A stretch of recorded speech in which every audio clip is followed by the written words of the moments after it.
we have to deal with when it comes to issue of culture is to throw out the tension, static versus dynamic.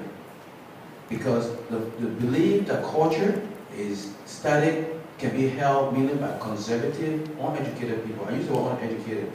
The more you lack that formal education, there is always a sense that what you have, you now wanted to share it. So we should be aware of that. But we know that the great United States today we are in is about culture movement being progressive.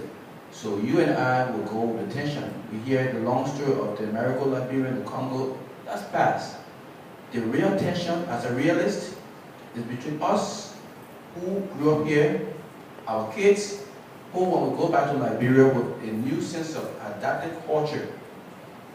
How do our fellow Liberians on the ground receive you? That's the true tension. And we can only make that as a national issue by talking about it and throwing it out there. We are a dynamic culture and we have to speak it out and spill it out and do whatever it takes so that it remains in the psyche of our people.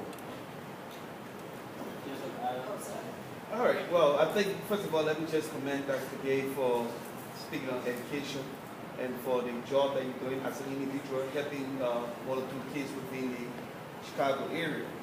I think that should be our responsibility as educators, young Liberian educators coming to this country and learning, to be able to help our brothers and sisters coming back home. I'm speaking from the point, I really don't have a question for you, but speaking from the point where a brother 4 years ago woke up in Worcester, Massachusetts, and decided to help the less fortunate kids coming from our country and other African countries in Worcester.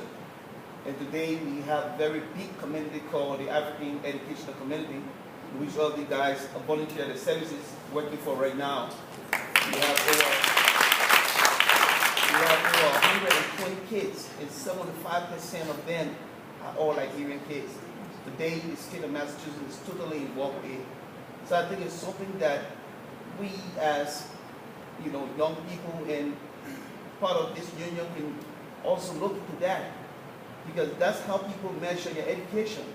How well you're willing to give back. Not just getting the education and making the money for yourself and not giving back to society. So I think it's something that we all can learn from. Because this will be a very serious problem if we can attack it right now. For the young children that are coming back home and putting them into 8th, 9th grade, and you really don't have any mentor, because the Worcester Public School had a very serious problem with it. Kids were falling back.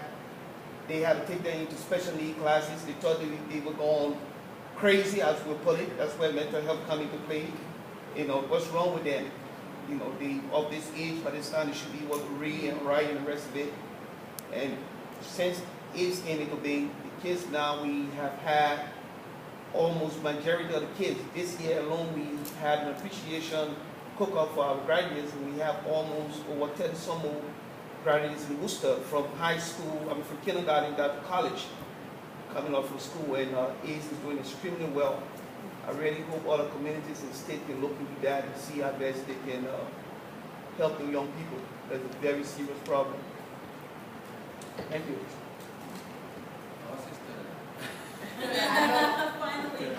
Yay! Okay. I had a couple of things going on, but the most important thing, I just want to go off what you said in education.